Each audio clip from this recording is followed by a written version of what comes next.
Right now, above your head, one company owns 2 out of every 3 objects orbiting planet Earth. Not a government, not a coalition of nations. One private company, run by one man, controls more of space than Russia, China, and every other nation combined. And the wildest part? 17 years ago, that same company had enough money left for exactly one more rocket launch, and if it failed, the whole thing was over. It didn't fail. And now the United States military can't function without it.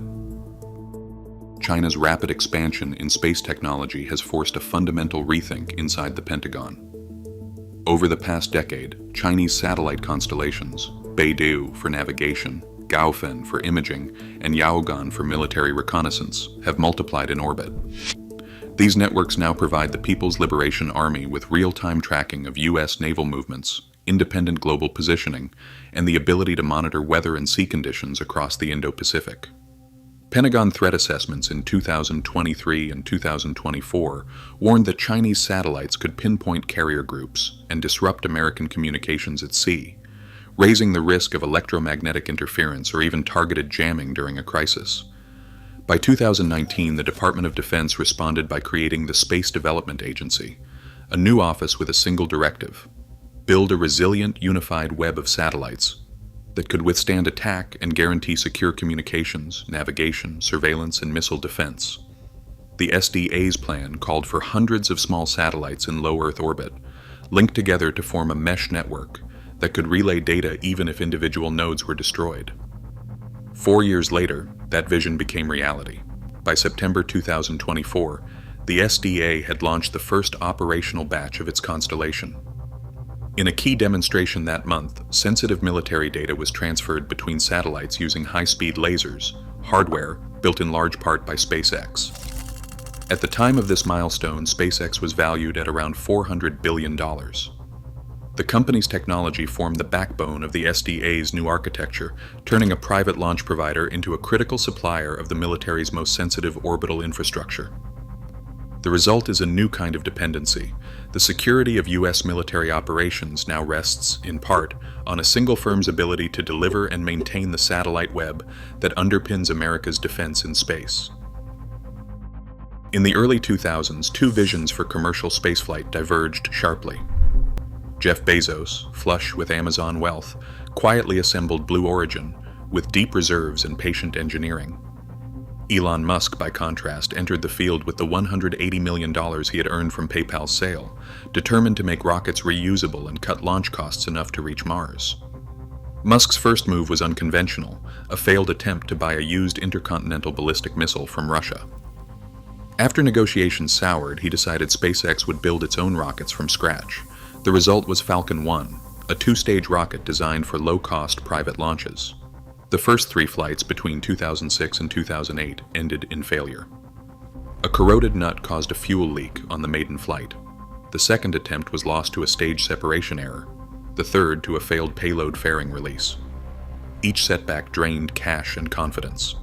By the third failure in August 2008, SpaceX's bank account was nearly empty.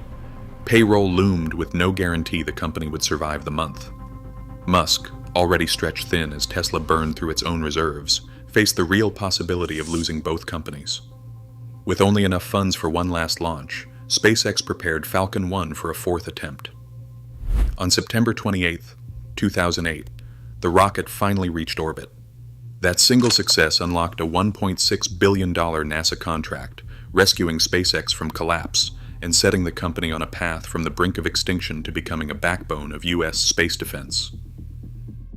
Nearly $2 trillion now flows through the global space economy, with critical systems for telecommunications, artificial intelligence, semiconductors, data infrastructure, pharmaceuticals, clean energy, and weapons technology all relying on assets orbiting just 400 kilometers above the ground.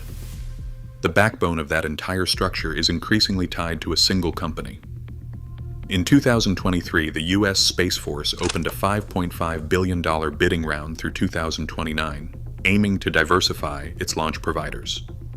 Yet by October 2024, 9 contracts worth about $734 million still landed with SpaceX. No other American firm had a rocket ready to meet the Pentagon's schedule. The pattern repeats across every layer of space infrastructure. The Space Force's satellite communications commitment, stretching up to $13 billion through 2033 and distributed across 16 companies, sees SpaceX taking the largest share. In 2023, SpaceX completed 96 successful launches. All other American competitors combined managed just 7. Even internationally, SpaceX's launch cadence outpaces Russia and China together outside U.S. borders. Government contracts tell the same story. Between 2015 and 2025, SpaceX is estimated to have received $18 billion from the U.S. government, with nearly $4 billion awarded in 2024 alone. SpaceX is the only company flying both NASA astronauts and cargo to the International Space Station, while also deploying classified Pentagon payloads. When military planners discuss the Golden Dome missile defense concept, a global shield of interceptors in low Earth orbit, SpaceX is the only provider seen as capable of delivering the necessary mass to orbit. Starlink, SpaceX's satellite network, now numbers over 8,000 satellites. That's more than 2/3 of all functioning objects currently in orbit. Even Amazon's Kuiper project, after delays from its own launch partners, was forced to book a SpaceX Falcon 9 to meet a federal deployment deadline. The entire U.S. military satellite architecture, commercial broadband expansion, and even rival tech giants find themselves reliant on a single launch pipeline. The scale of dependence has become systemic, raising questions about resilience, leverage, and national control that go far beyond the ambitions of any one company. United Launch Alliance possessed the technical expertise to pursue reusable rockets, but internal analyses judged the risk to reliability as unacceptable for national security payloads.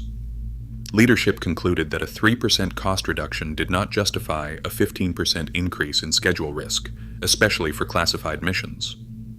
While ULA maintained a conservative stance, Elon Musk advanced a dual strategy, pairing reusable launch vehicles with a commercial satellite internet business. The inspiration for this approach drew partly from Motorola's Iridium network in the 1990s, but SpaceX scaled the concept into Starlink, a platform that now underpins both commercial and defense communications. By 2014, Musk leveraged ULA's dependence on Russian-built RD-180 engines, a vulnerability exposed by geopolitical tensions, to challenge the status quo. SpaceX filed suit against the Air Force over sole source contracts, and Musk testified before the Senate, emphasizing that SpaceX built its rockets and engines domestically. That campaign, coupled with mounting pressure inside the Pentagon to reduce reliance on foreign suppliers, opened the door to competitive launch contracts.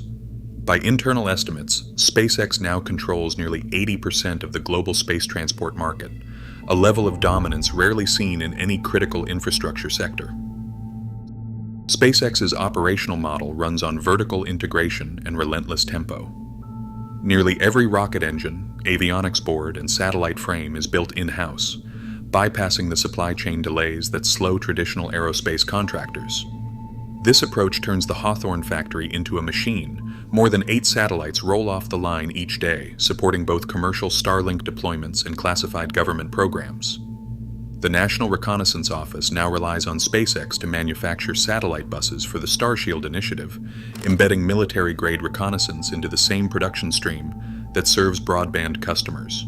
Launch economics reflect this scale. Falcon 9 flights are priced at roughly $5,000 to $6,000 per kilogram to orbit, less than half the rate charged by legacy providers. Rivals claim government contracts allow SpaceX to subsidize commercial pricing, but the company publicly rejects the accusation, insisting its costs are driven down by reuse and volume. The next phase is Starship, designed to carry 3 times the payload of Falcon 9. It could push launch costs to $200 per kilogram if it works as intended.